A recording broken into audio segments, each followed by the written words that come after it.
Og vi kører. Europaparlamentets historie. Da EF, det vi i dag kender som EU, blev dannet i 1957, var det meningen, at Europaparlamentet skulle være et rådgivende organ. Når kommissionen havde udarbejdet et forslag, skulle det til Europaparlamentet, hvor de ville give deres mening om forslaget, før det blev sendt videre til rådet, der så ville træffe beslutningen. Altså var Europaparlamentet dengang uden nogen direkte indflydelse. Dog var Europaparlamentets indflydelse med årene steget. I dag arbejder parlamentet og rådet sammen på mange områder, såsom forbrugerbeskyttelse og miljø, for at blive enige om indholdet af love og officielt at vedtage dem. Denne proces kalder man den almindelige beslutningsprocedure.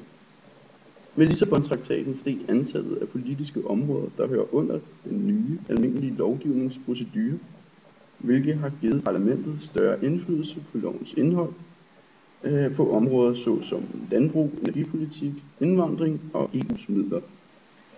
EU-parlamentets opgave: lovgivningsbeføjelser, budgetbeføjelser, kontrolbeføjelser i forbindelse med de nationale parlamenter og menneskerettigheder og demokrati. Hvad er blot nogle af de opgaver, de har? EU-parlamentet skal godkende hele kommissionen.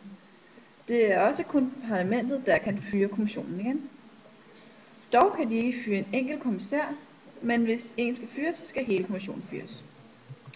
I parlamentet er der to større partigrupper, den socialdemokratiske gruppe og den europæiske folkepartigruppe. Efter hvor stort et flertal man har i sit land, Efter hvor stort et folketal man har i sit land, jo flere pladser har man i parlamentet. For eksempel Tyskland er et stort land med mange mennesker og har derfor 99 pladser i Europaparlamentet. De lande, der er i parlamentet, er Tyskland, Storbritannien, Frankrig, Italien, Rumænien, Holland, Grækenland, Belgien, Portugal, Ungarn, Tyrkiet, Bulgarien, Østrig, Slovakiet, Danmark, Finland, Irland, Estland, Luxembourg og Malta. I alt er der 23 lande. Martin Schulz er formand for Europaparlamentet indtil juni 2014. Som formand repræsenterer han Europaparlamentet udadtil og er den ledende kontakt til de andre EU-institutioner. Formanden vælges for 2,5 år ad gangen og bistås af 14 næstformænd. Sammen med næstformændene leder han hele arbejdet i Europaparlamentet og dets organer. Han sikrer, at alle parlamentets opgaver afvikles korrekt.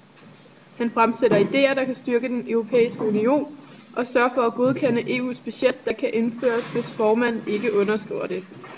Han underskriver også alle retsakter, der har været igennem den almindelige lovgivningsprocedure, og på den måde med som sidste led i vedtagelsen af EU's nye bestemmelser.